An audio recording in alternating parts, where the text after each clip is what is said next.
बिस्मिल्लाहिर्रहमानिर्रहीम। अस्सलाम वालेकुम नाज़रीन, आप यूट्यूब चैनल देख रहे हैं। मैं इमरान ख़ान हूँ। कराची में बहुत ज़ोरदार किस्म की बारिश हुई है और बारिश में एक मरतबा फिर इंतज़ामिया का पोल खुल गया है। कराची में नॉर्मली वहाँ जो गवर्नमेंट है वो परवाह इस बात की करते नहीं है और वो इस बात को गिनती में नहीं लेते कि लोग उनके बारे में क्या सोचते हैं, क्योंकि बड़े लंबे अरसे से जिस तरीके से वो वहाँ पर इक़्तिदार में बैठे हैं, जैसे वो इंटीरियर सिंध में धांधली करते हैं, जिस तरीके से कराची के अंदर बड़े पैमाने पर हमेशा से धांधली होती रही है, चाहे वो MQM का दौर हो, चाहे आज पीपल्स पार्टी का दौर हो, तो बड़ी दो नंबरी हुई इस शहर के साथ। पाकिस्तान का सबसे ताकतवर शहर है, सबसे बड़ा शहर है, पूरे पाकिस्तान को कमा के देने में सबसे कमाऊ पूत शहर है कराची, लेकिन इसके साथ लावारसों वाला सलूक किया जाता है। और उसकी एक बड़ी रीज़न ये है कि 2.5 करोड़ लोग रहते हैं इस शहर के अंदर। वो अगर अपना हक़ नहीं ले सकते तो वो बिल्कुल फिर मुस्तहिक हैं कि उनके ऊपर इस तरह के लोग मुसल्लत किए जाएँ। अगर कराची के लोग निकलें और अपना हक़ छीन लें तो फिर उनके साथ ये ज़्यादती नहीं होगी। लेकिन कराची में एक खौफ है, एक परेशानी है, लोग जो हैं वो नफ्सा नफसी के आलम में रहते हैं। कीड़े मकोड़ों से बदतर ज़िंदगी कई इलाकों में लोग गुजार रहे हैं। अभी मलीर के अंदर जो सूरत हाल है, वहाँ पे सैलाब आ चुका है, हर तरफ से पानी आ रहा है, जितनी नदियाँ हैं वो सारी ओवरफ्लो हो रही हैं। एक डैम है ऊपर के एरिया में, वो डैम भी, उसका नाम अभी यहाँ में पढ़ रहा था, हाँ ये डैम है थड्डू डैम, ये ओवरफ्लो हो गया है और एमरजेंसी नाफज कर दी गई है। तो कराची में बैड गवर्नेंस एक के बाद एक मसाइल पैदा करती है और ये अब से नहीं हो रहे, ये हम गुज़िश्ता एक दहाई से देख रहे हैं कि जब भी, बल्कि इससे भी ज़्यादा टाइम हो गया है, 15-1 साल से हम देख रहे हैं, ख़ास तौर पे परवेज़ मुशर्रफ का दौर ख़त्म होने के बाद से, कि कराची शहर में ज़रा बारिश होती है पूरा शहर डूब जाता है और ऐसा लगता है कि प्लानिंग के तहत इस शहर को डुबोया जाता है। जितने भी पानी के रास्ते थे कराची में भी यही हुआ, वहाँ पर चाइना कटिंग कर दी गई, नालों के ऊपर जो है वो तामीरात कर दी गई और फिर कराची का पूरा नक्शा बदल दिया गया। ये परवेज़ मुशर्रफ के दौर में भी हुआ, उसके बाद भी हुआ और अब पूरा कराची जो है वो नतीजा भुगत रहा है। कराची के लोग अपने हक़ के लिए निकले नहीं, कभी तगड़े तरीके से अपने हक़ के लिए अगर निकलें तो इस माफिया से कराची के लोग जान छुड़वा सकते हैं। लेकिन हालात आपके सामने है। जबकि पंजाब में जो हुकूमत है उसकी हिकमत अमली का अंदाज़ा आप यहाँ से लगाएं कि इन्होंने खैमा बस्ती लगाई कि यहाँ पर हम लोगों को रखेंगे। अच्छा, हुकूमती खैमा बस्तियों के अंदर एक प्रॉब्लम आ रहा है और वो लगातार आ रहा है। हुकूमत खैमा बस्ती लगाती है टिकटॉक बनाने के लिए। ये सरकार आएगी, जो ख़वातीन आएंगी जो हुकूमत में इस वक्त मौजूद हैं, जिन्हें बिठाया गया है, वो आएंगी, आकर अपने टिकटॉक्स बनाएंगी और वो चली जाएंगी, या DC आएगा, AC आएगा, ये लोग अपने टिकटॉक्स बनाएंगे और चले जाएंगे। तो एक आर्जी किस्म की एक खैमा बस्ती लगाई जाती है, उसके अंदर लोगों को लाकर रखा जाता है।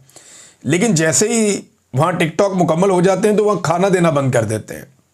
इसके बाद नतीजा ये निकलता है कि लोग वहाँ से वो जगह छोड़ देते हैं और जो लोग वहाँ मौजूद रहते हैं वो बेचारे खाने का बंदोबस्त कहीं और से करते हैं। कई सरकारी कैंप्स ऐसे हैं जहाँ पे खाना प्राइवेट NGOs दे रही हैं और उन्हें मना किया गया है कि आपने अपना लोगो इस्तेमाल नहीं करना, अपना मोनोग्राम इस्तेमाल नहीं करना, आपने अपना बैनर या पोस्टर नहीं लगाना, आप पंजाब सरकार के खाते में इसको डालें। अब ऐसी नाकस मनसूबाबंदी इन्होंने की है कि चंद जगहों से ये रिपोर्ट आ रही है और विजुअल्स बाकायदा हमने देखे सोशल मीडिया पे कि जहां खैमा बस्तियां हुकूमत ने लगाई वहां पे भी पानी भर गया।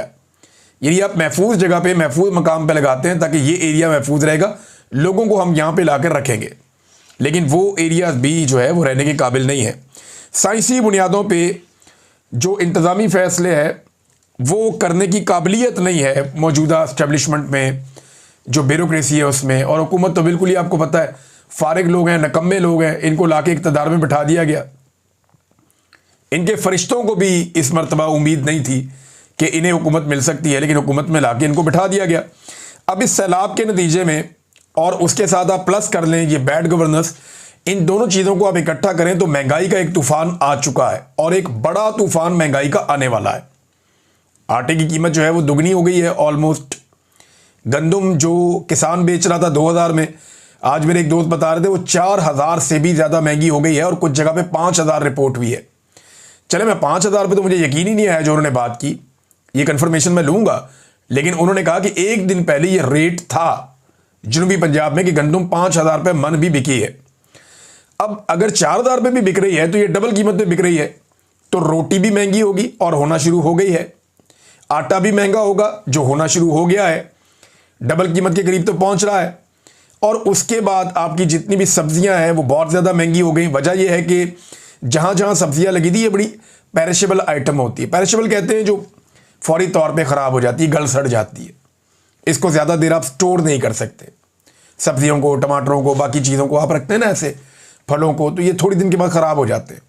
आपने इनको फ़ौरन मार्केट में निकालना होता है, लंबे अरसे तक आप इनको स्टोर नहीं कर सकते। तो ये चीज़ें बहुत बुरी तरह तबाह हुई हैं और सब्जियों का जितना नुकसान हुआ है तो वो कीमतें बढ़ गई हैं। हुकूमत की कोई प्लानिंग तो थी नहीं, तो गंदम में भी यही किया, चीनी में भी यही किया, और अब दोनों चीज़ों की कीमत बढ़ रही है, बल्कि बाकी जो खाने पीने की अशियाँ हैं उनकी कीमतें भी बढ़ रही हैं। खैबर पख्तूनख्वा से एक शिकायत है और बड़ी संजीदा शिकायत है। ये हुकूमत पंजाब को और वफाकी हुकूमत को इस मामले को जल्द अज जल्द हल करना चाहिए।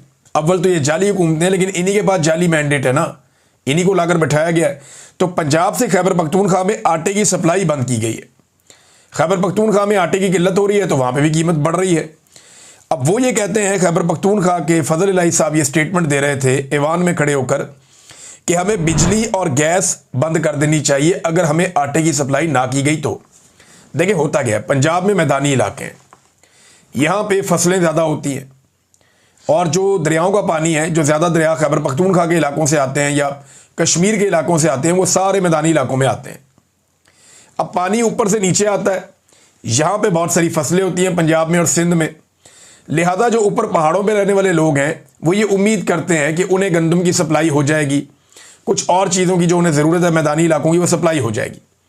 पहाड़ी इलाकों में जो फल होता है वो उसकी सप्लाई मैदानी इलाकों में की जाती है, जबकि वाटर रिसोर्सेज जो हैं वो ऊपर पहाड़ों पे, तो बिजली वहाँ बनती है, गैस के ज़खायर वहाँ पे हैं, बलूचिस्तान में, छोटे सूबों में हैं, तो वो वहाँ से मैदानी इलाकों में या पंजाब में और सिंध में पहुँचता है ये माल। अब वो ये कह रहे हैं कि हम गैस भी दे रहे हैं, बिजली भी दे रहे हैं, हमारे फल भी जा रहे हैं, बाकी चीज़ें भी जा रही हैं, पानी भी जा रहा है, तो ये कैसे मुमकिन है कि हमारी आटे की सप्लाई बंद कर दी जाए। तो उन्हें भी भूख लगती है, उन्हें भी ज़रूरत है। लेकिन मैंने देखा कि पहली मरतबा ऐसा हो रहा है कि ये पंजाब हुकूमत ज़रा बहुत अजीब तरीके से सोचती है और ये यानी तासुब ऐसा लगता है कि एक है इनके अंदर सूबों के ख़िलाफ़, और वो दिखाई देता है बार बार। बाद वक़्त ये ताने भी देते हैं। खैबर पख्तूनख्वा में एक वाक़या हो जाए तो पूरा पंजाब इस काम पे लग जाता है कि टूरिज़्म पे आप वहाँ ना जाएं। इनके अपने चुने हुए सहाफ़ी ये काम कर रहे होते हैं। बहुत अजीब काम है ना ये, आप नफ़रत नहीं फैला सकते लेकिन वहाँ फैलाई जाती है। तो ये इनकी हिकमत अमली है और उसके नतीजे में अब आटे की सप्लाई बंद है खैबर पख्तूनख्वा में और वो इस पर एहतजाज कर रहे हैं। वो कहते हैं जी फिर हमें भी बिजली और गैस बंद कर देनी चाहिए। पाकिस्तान में इस वक्त हालात ये पैदा हो गए हैं कि हफीज़ पाशा साहब एक सीनियर जो हैं वो इकोनॉमिस्ट हैं, उन्होंने बड़े वसूख के साथ ये बात की कि 50% से ज़्यादा हो जाएगी गुर्बत की शरह पाकिस्तान में। अच्छा, ये जो गुर्बत की शरह बताते हैं ना, ये गुर्बत की लकीर से नीचे रहने वाले लोग हैं, जो बिल्कुल ही बेड़ा गर्क हो गया, वो रोटी के लिए तरस रहे हैं जो लोग। तो पाकिस्तान में 50% से ज़्यादा इस सैलाब के बाद गुर्बत की लकीर से नीचे लोग चले जाएंगे। ये हालात पैदा हो गए और ये हालात इनकी नाअहली की वजह से पैदा हुए। 44% तक तो इन्होंने खुद पहुंचा दिए थे, फ्लड आ गया, इनकी नाअहली की वजह से और नीचे जाएगा पाकिस्तान। और जो 50% के अलावा है वो बहुत खुशहाल नहीं है, चंद फीसद लोगों को निकाल के। मिडिल क्लास रुल गई है, लोअर मिडिल क्लास वो भी रुल गई है, अपर मिडिल क्लास जो है उसकी भी क़ुव्वत खरीद मुतासर हो गई है। ये सिर्फ एलीट जो है वो इस वक्त सर्वाइव कर रही है, या अपर मिडिल क्लास जो है वो कुछ हद तक सर्वाइव कर रही है, बाकी तो परेशानी है। अब हालात ये हैं कि जो चावलों की फसल पाकिस्तान की तबाह हुई है उससे पाकिस्तान को जो एक्सपोर्ट्स के अंदर कमी आएगी, जो चावल पाकिस्तान बाहर भेजता है वो $3 अरब है। ये बहुत बड़ी अमाउंट है। फिर टेक्सटाइल के अंदर जो पाकिस्तान को नुकसान होगा कपास की वजह से, जो फसल हमारी तबाह हो गई, वो लगभग $2 से $3 अरब का है। और इसके अलावा ये बताते हैं कि बाहर से आपको कपास मंगवानी पड़ेगी जिसको आप अपनी टेक्सटाइल में इस्तेमाल करेंगे, तो उसका आपको इंपोर्ट बिल पड़ेगा। तो ये सारा मिला के कुछ $7 अरब का चावल और कपास में सिर्फ पाकिस्तान को बड़ा नुकसान हो रहा है, जबकि 12.5 करोड़ से ज़ायद की आबादी पाकिस्तान की गुर्बत की लकीर से नीचे जा चुकी होगी आने वाले दिनों में, ये हफीज़ पाशा साहब कह रहे हैं। तो नादरीन, ये है अभी पाकिस्तान की सूरत हाल और यहाँ पे इन्होंने पाकिस्तान को पहुँचा दिया। आमिर मतीन साहब ने यहाँ पे एक ट्वीट किया है, वो बहुत इंपॉर्टेंट है, मुझे आपको पढ़ के सुनाना पड़ेगा, सीनियर जर्नलिस्ट हैं। वो ये कहते हैं असली सैलाब तो इस सैलाब के बाद आएगा। तबाह हो गया किसान, जिसकी वजह से तबाह हो गई है मईशत भी। हाकिमों को अंदाज़ा ही नहीं है कि इसके बाद इनके साथ क्या होने वाला है। और ये गुस्सा और नुकसान किसी दूर दराज छोटे कमज़ोर सूबों में नहीं हो रहा, ये पंजाब है, सेंट्रल और मशरकी पंजाब, यानी 5-7 करोड़ लोग जो मुतासिर हुए हैं। 5 दरियाओं की धरती जिसको सदियों से भूख नंग का तजर्बा नहीं था, जिसका 70% लुट चुका है, 60% चावल तबाह, 30% कपास, 35% गन्ना, सब्जियां सैलाब में बह गई और मवेशी भी बह गए या मर गए और इनके पास चारा नहीं है। शहर भी डूब गए हैं, गुजरात, फैसलाबाद, लाहौर, मुल्तान, कसूर, सारे शहर पानी में। अब क्या होगा? 5 दरियाओं को धरती ने ऐसी आफत 100 साल में शायद कभी ना देखी हो। चाहे ये कुदरत हो, मगर दोषी तो हुक्मरान ठहराए जाते हैं। कसूर हमेशा उसका होता है जो हुक्मरान हो, शहबाज शरीफ या मरियम नवाज। ये लावा पकड़ा है, इसके बाद सब कुछ महंगा होगा। सब्जियां और अजनास 30 से 50% महंगे हो जाएंगे, अभी हो चुके हैं। वो ये कह रहे हैं किसान लुट गए हैं खेती से और शहरी लुट जाएंगे महंगाई से। बड़ी खौफनाक उन्होंने एक सूरत-ए-हाल बताई है और ये गुस्सा कैसे निकलेगा, ज़रा इसके बारे में सोचें, आगे क्या होने जा रहा है। ये आमिर मतीन साहब के अल्फाज हैं, सीनियर जर्नलिस्ट हैं, बुजुर्ग सहाफ़ी हैं और वो नॉर्मली इतनी सख्त बात नहीं करते, लेकिन उन्होंने खुलकर बताया कि ये टिकटॉक से ये बला नहीं टलेगी और आपके लिए मुसीबतें बन जाएंगी। आपको जो काम करना था वो आप नहीं कर रहे, खुदारा टिकटॉक से जान छुड़ा लें। लाखों लोग और मवेशी मर रहे हैं, ऐसा 1000 साल में नहीं हुआ। इनकी मदद करें और अपनी ब्यूरोक्रेसी के सहारे ना रहें। तो ये जनाब आमिर मतीन साहब ने इनको नसीहत की है, लेकिन नसीहत पे ये अमल दरामद तो कम ही करते हैं क्योंकि मैंडेट नहीं है इनके पास अवाम का, ना ये अवाम के सामने जवाब दें।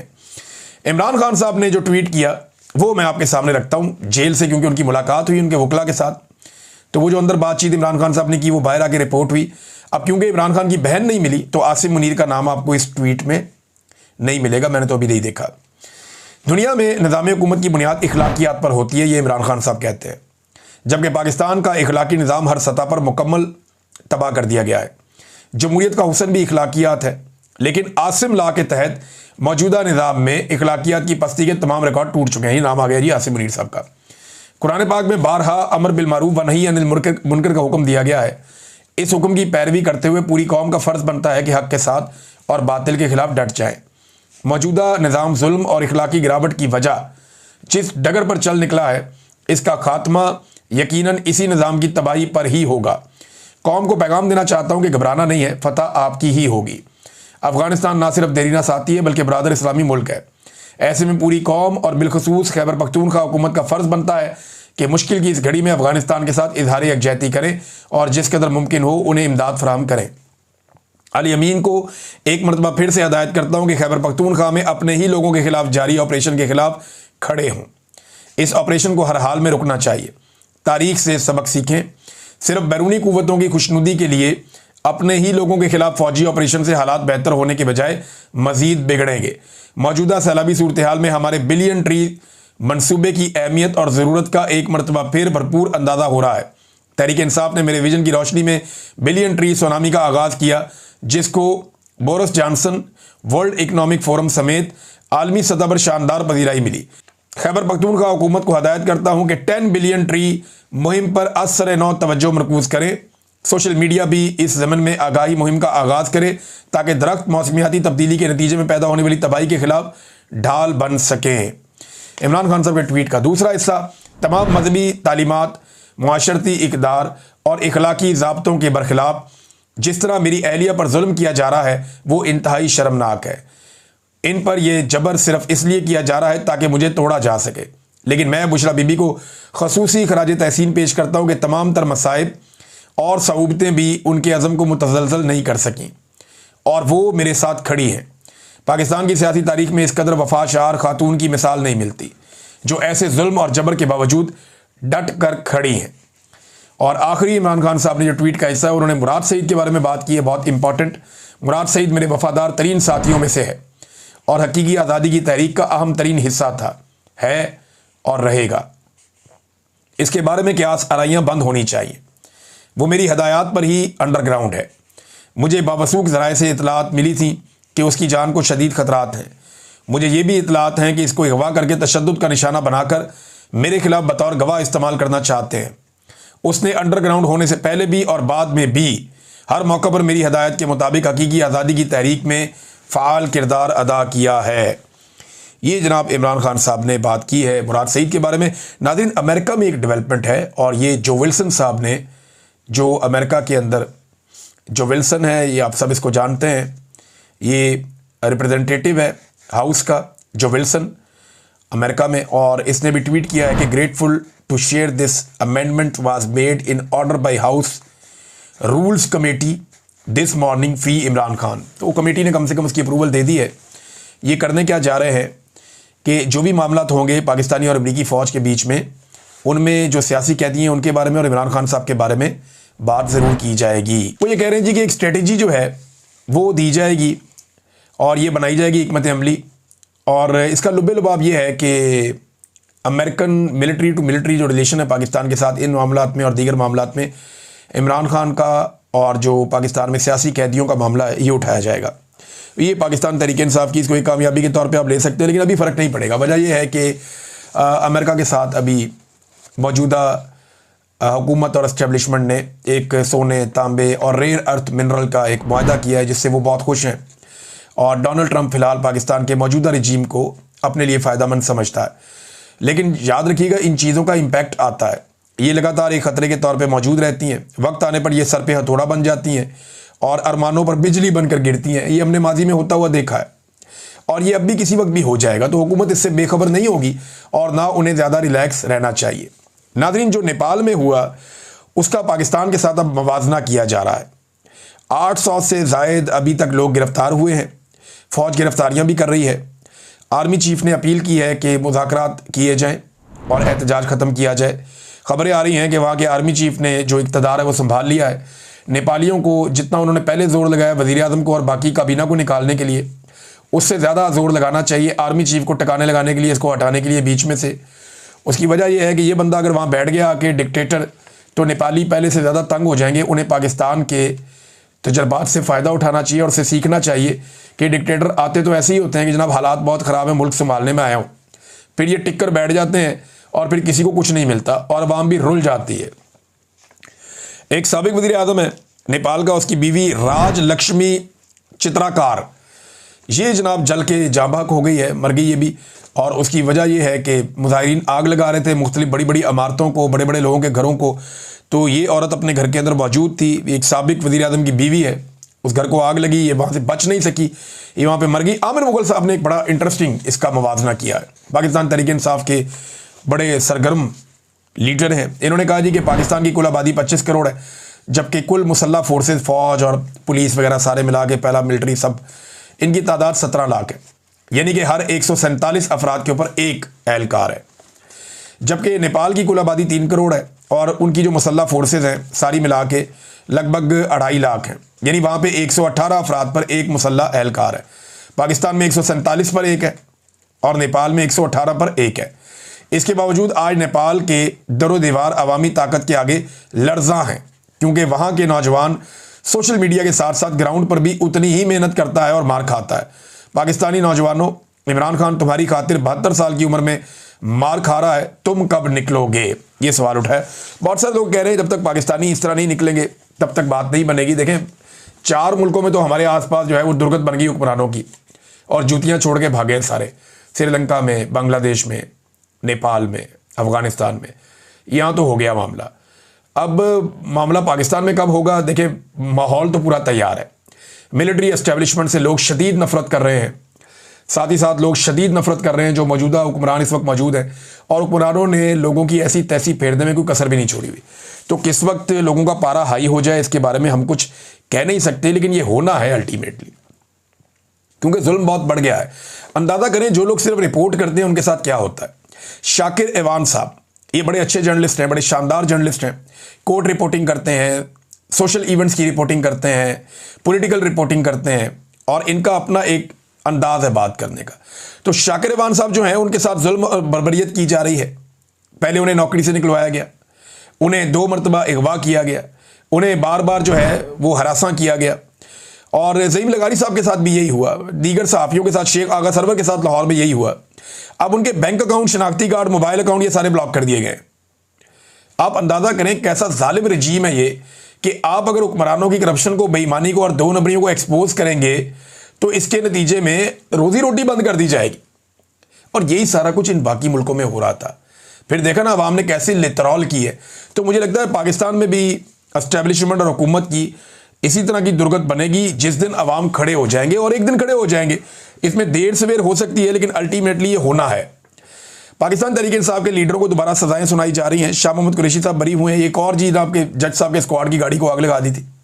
सारा कुछ पाकिस्तान तहरीक इंसाफ पे डाल रहे हैं, और उन्हीं लीडरों पे डाल रहे हैं जिन पे पहले बहुत सारे मुकदमों में सजाएं उनको दी गई हैं। यहाँ दोबारा से महमूद रशीद साहब, यास्मीन राशिद साहबा, एजाज चौधरी साहब, उमर चीमा साहब और बाकी लोग, खदीजा शाह को 5 साल सजा सुना दी गई। वो खातून बेचारी, वो उनको फिर 5 साल सजा हो गई, 10-10 साल बाकियों को सजा हो गई। शाह मोहम्मद कुरैशी साहब और कुछ लोग जो हैं वहाँ पे बरी हुए हैं। तो ये है नादरीन यहाँ की सूरत हाल। एक खबर और है नादरीन, और ये बड़ी इंपॉर्टेंट खबर है। मैं चाहूँगा इस पर डिटेल में हम बात करें, लेकिन मैं 2 खबरें आपके सामने रख चाहता हूँ, बाद में इस पर बात करेंगे। एक तो पाकिस्तान में जो मंशियात की पैदावार है ये बहुत बढ़ गई है, आलमी सतह पे इस पर बात होना शुरू हो गई। दूसरा, पाकिस्तान के जो अवाम है उनकी जासूसी की जा रही है, और बड़े पैमाने पर की जा रही है, और डाटा चोरी की वारदातें हो रही हैं। अब इसके ऊपर लोगों की आंखों में धूल झोंकने के लिए एक नोटिस तो लिया गया है, लेकिन ये पाकिस्तान में खेल क्यों खेला जा रहा है और हम सारे कैसे पाकिस्तान में गैर महफूज है, ये चीज़ें मैं आपको बताऊंगा नेक्स्ट किसी वीलॉग में। राणा सनाउल्लाह साहब ने एक बयान दिया, पीटीआई का सियासी कैरियर ख़त्म हो गया, लेकिन आप देखिएगा कल राणा सनाउल्लाह साहब दोबारा पाकिस्तान तहरीक इंसाफ पे और इमरान खान साहब पे बयान देंगे। करियर ख़त्म हो गया तो बस करें ना, लेकिन आप देखिएगा करियर ख़त्म नहीं हुआ, बार बार उनको स्टेटमेंट इन्हीं पे देना पड़ेगा। अब तक के लिए इतनी, अपना ख्याल रखिएगा, अपने चैनल का भी। अल्लाह हाफ़िज़।